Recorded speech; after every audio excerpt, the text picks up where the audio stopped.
Porque o assunto em pauta, o principal assunto em pauta, é essa queda de braço entre Cruzeiro e Envigado, envolvendo também o jogador Jason Guzmán. A gente quer saber, essa carta que o Cruzeiro enviou solicitando a apresentação do atleta aqui em 15 dias, como é que fica esse processo?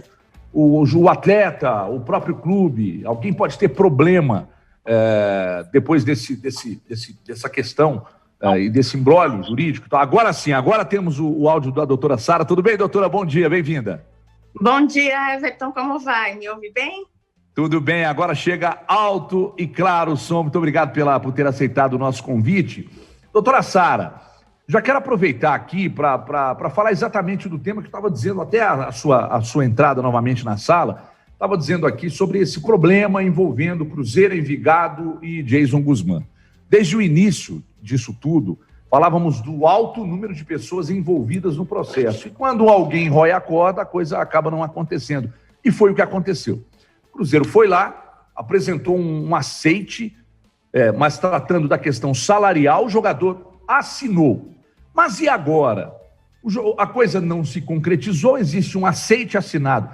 Esse aceite é suficiente para que o Cruzeiro exija a apresentação do atleta aqui, ou a coisa não é bem assim, só esse aceite não dá ao Cruzeiro esse direito? Como é que funciona daqui para frente, doutora?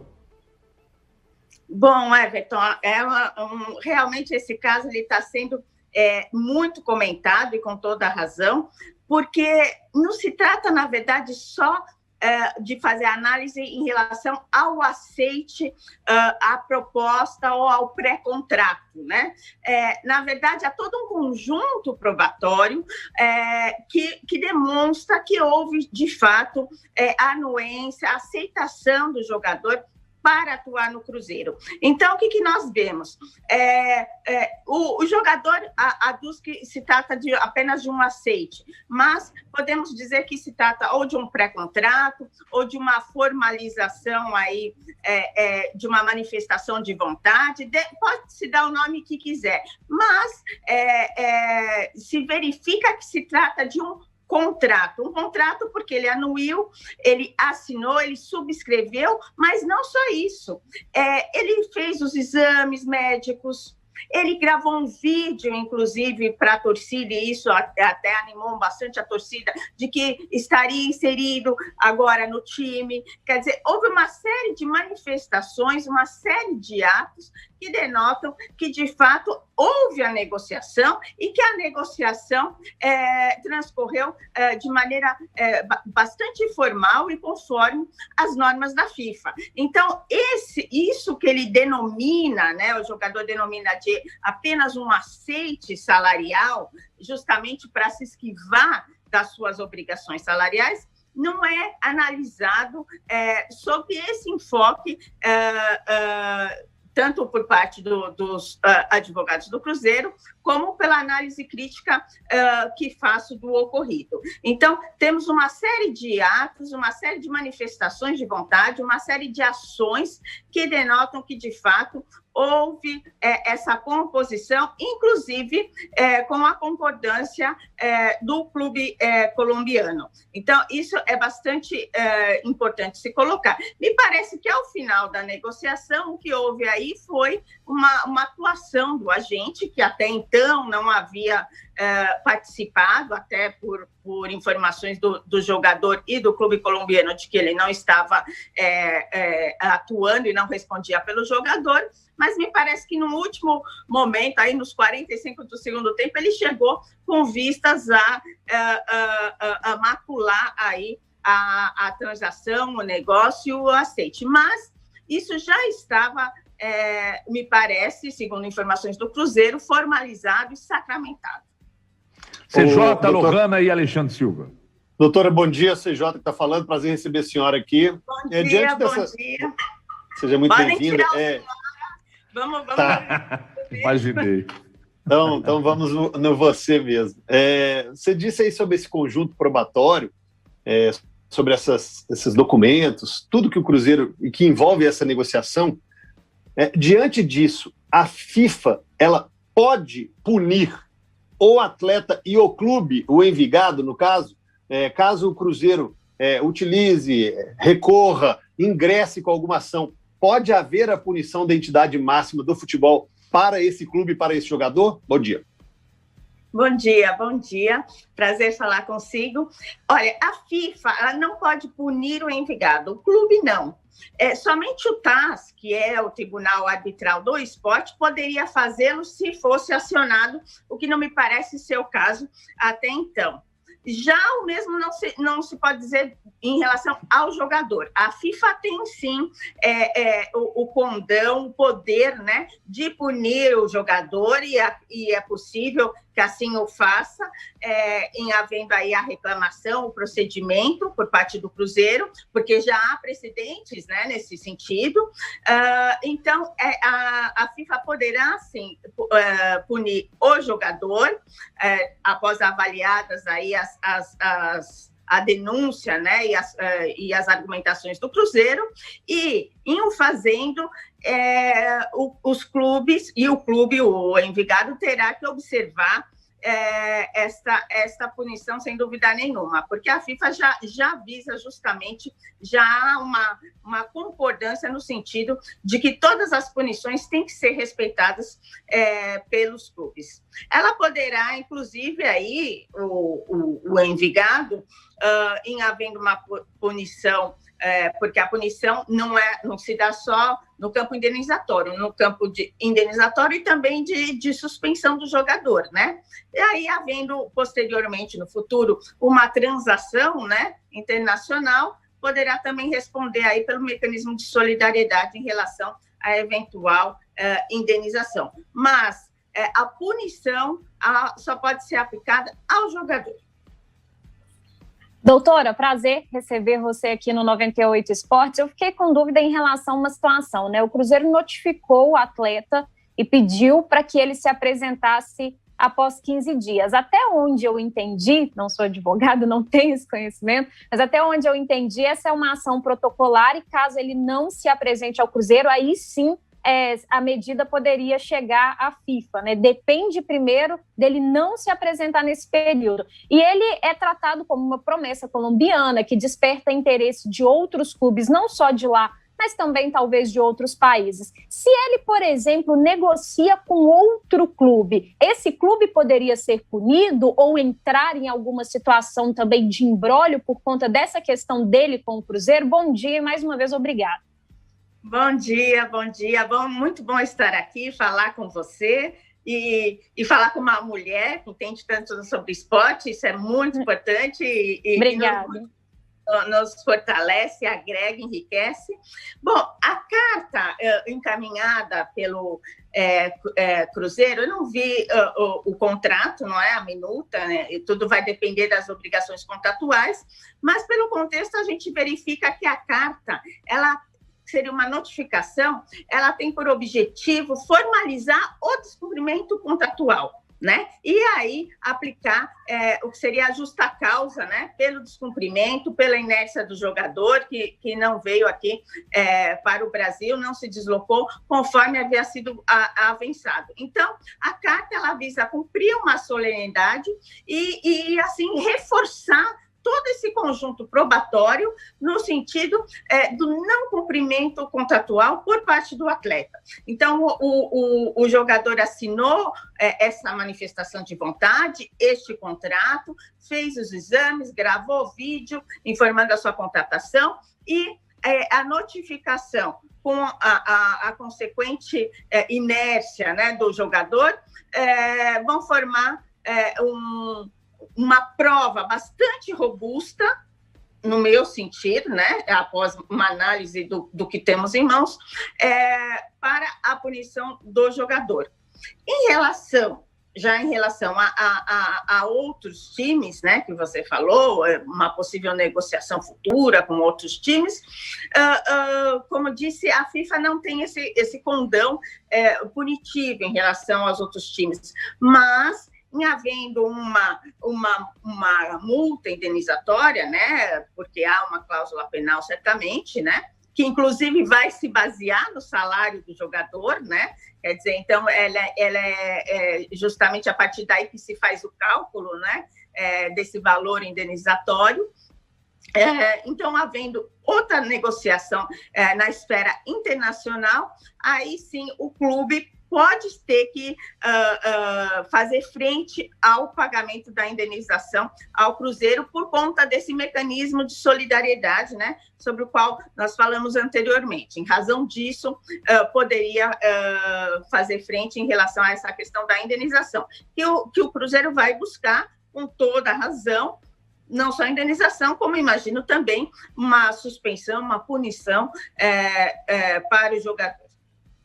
Doutora Sara, tem uma pergunta aqui do nosso repórter Adroaldo Leal. Ele disse aqui que, pelo que se informou, a lei do desporto exige a formalização de um contrato, ou seja, desde a promessa até o fim, é necessário que exista um documento escrito que revele a vontade das partes. Pergunta do Adroaldo.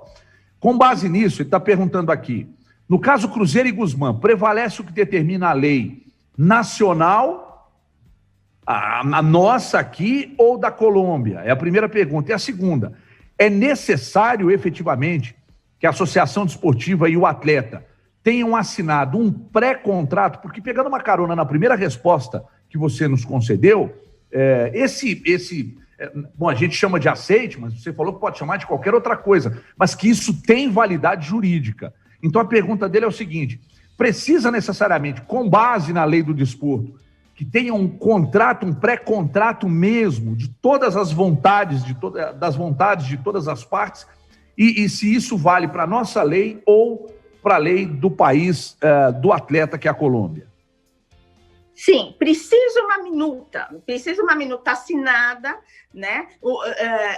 Esse contrato precisa ser formal, precisa ser formalizado, precisa ser expresso, precisa ser escrito, não pode ser tácito, né? Tácito é aquilo que não está escrito, né? Mas me parece, e segundo informações que temos, há esse contrato que ele pode ser nomeado como um ajuste, ou um pré-contrato, ou uma minuta, ou uma manifestação de vontade, mas tudo isso não deixa de ser o mesmo nome para um contrato expresso que ele assinou, ele, jogador, assinou, e me parece que também o clube colombiano assinou.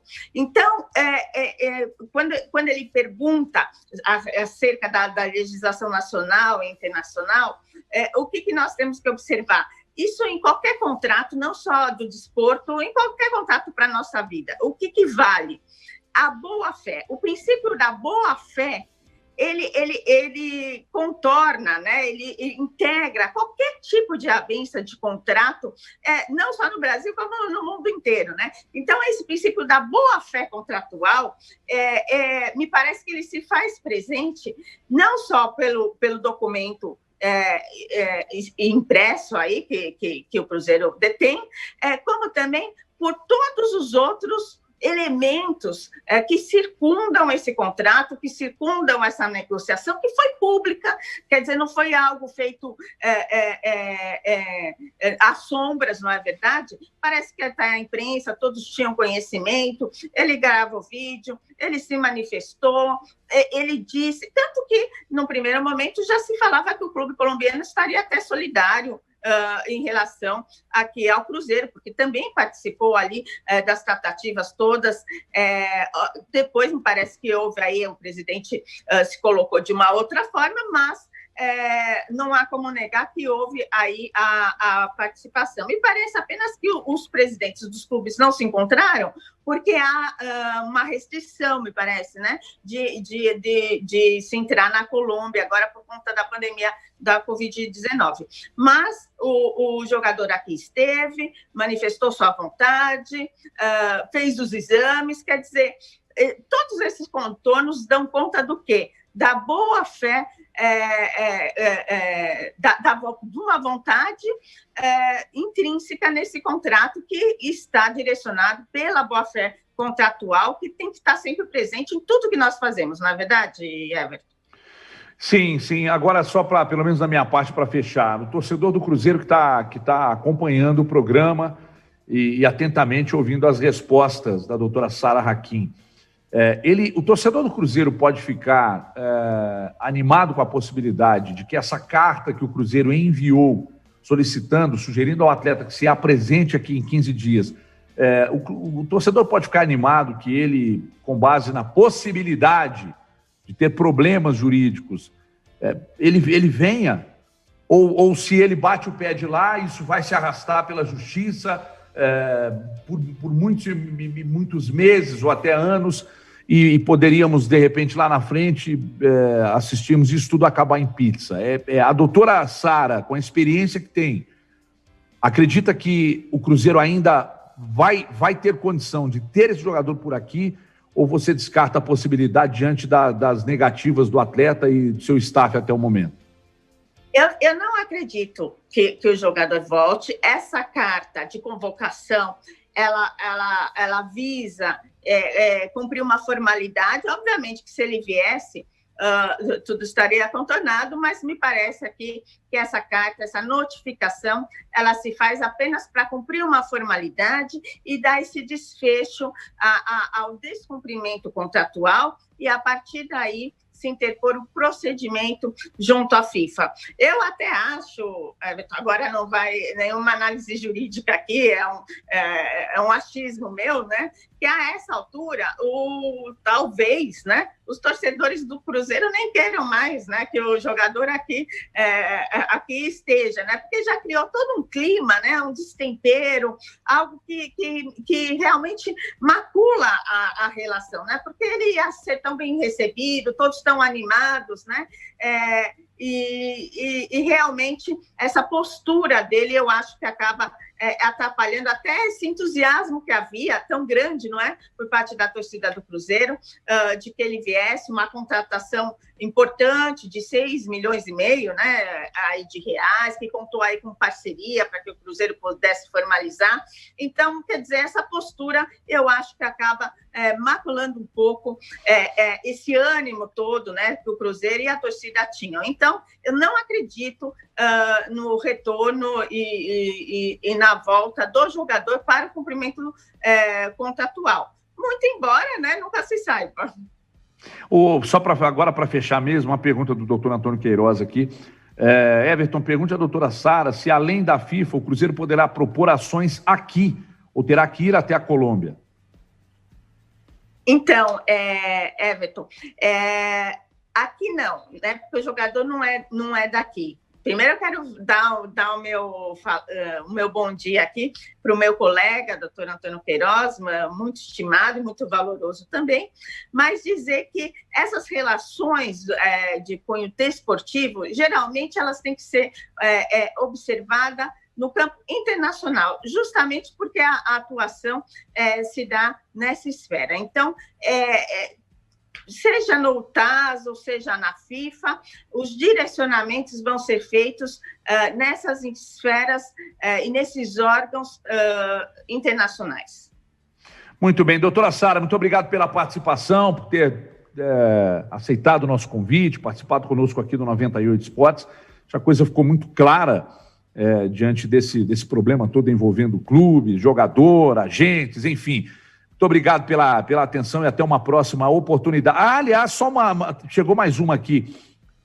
Por acaso, a doutora Sara acompanhou de perto, ou vem acompanhando esse caso envolvendo Fred, Cruzeiro e Atlético? Estava no Atlético, assinou um contrato que não poderia ir para o rival. Foi para o rival e alegando que essa dívida seria repassada ao clube. Em todas as instâncias até o momento, até uma pergunta do Vini Cardoso aqui, todas as instâncias até o momento, o Atlético ganhou. A que ponto pode chegar, não sei se você acompanhou esse caso, onde pode chegar isso? Ter perdido em todas as instâncias.